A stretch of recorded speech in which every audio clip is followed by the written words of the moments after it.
I think it's important to be aware of a couple of red flags to watch for when it comes to ayahuasca ceremony leaders, shamans, curanderos, or facilitators and support staff at whatever ceremony or retreat center that you may plan on attending. By the way, although this video is about ayahuasca ceremonies and retreats, these concepts really apply to any type of psychedelic retreat, ceremony, ritual, or even psychedelic therapy settings. So grab your red flags and let's get waving. If there's no screening process, if everybody's invited to the ceremony, then the organizers or the organization aren't doing their due diligence to ensure that everybody's going to have a safe experience. Ayahuasca is not for everyone, and the last thing you want from your ayahuasca ceremony is yourself or even someone else in the room going through a medical or spiritual emergency. Another one is if they don't respond well to questions. This could be questions about the medicines, the ingredients, about their qualifications, their experience, about their style of work, or anything. The main idea here is that if somebody becomes defensive or dismissive, then it could be that there's something that they're hiding or that they're not being fully honest about. At the very least, it shows a level of emotional immaturity that maybe it might not be suitable for such a high level of responsibility as leading an ayahuasca ceremony. A big red flag is if they don't give you any information on how to prepare, and this includes contraindications like dietary restrictions, physical conditions, and medications especially. If they're not telling you how to prepare or what to expect when you get there, then just know that there's a lot of things they're not telling you, and those are things that you deserve to be told before attending an ayahuasca ceremony or retreat. Another potential red flag is if they don't have any actual qualifications or formal training. Ask them about how they got involved with serving ayahuasca.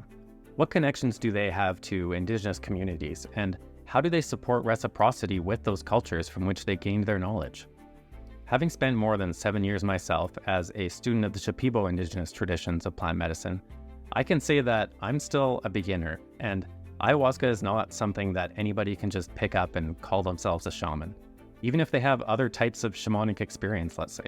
It's important to note that if people don't have deep ongoing ties with an indigenous teacher in the lineage of ayahuasca, then they probably shouldn't be serving this medicine. And it's probably not going to be a good decision to sit with those people. Another one is if they don't provide integration support or resources to help you find it, because integration is a key component of ayahuasca, and without it, people can occasionally end up having a really challenging time trying to make sense of their experiences and processing the things that came up for them during and after their ceremony. In worst case scenarios, some people struggle for years to get back on track from a really difficult experience. And of course, another big one would be when people minimize or downplay the experiences of others, minimize the beliefs of others, are dismissive or gaslight people, rather than validate them and reassure them and provide them with authentic support. The fact is, most safety issues when it comes to ayahuasca are related to the setting and the facilitators, not so much the medicine itself. Another red flag is if an ayahuasca retreat organizer or ceremony leader talks to you primarily about the strength of the visions or the intensity of the visions. As well, promises of revelations that they'll provide or any sort of guarantees of miracle healings or special powers that they'll impart to you.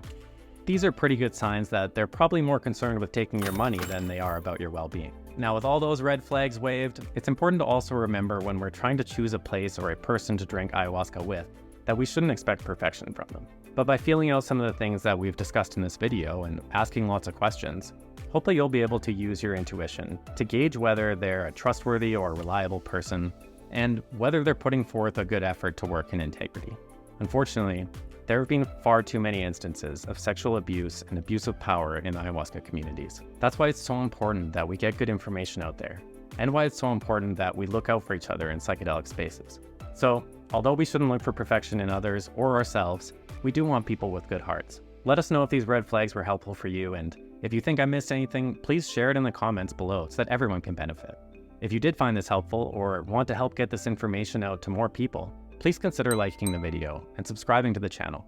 Click the bell icon for notifications while you're down there. All of it helps let the YouTube algorithm know that this is good content and it should be shared with more people who might benefit.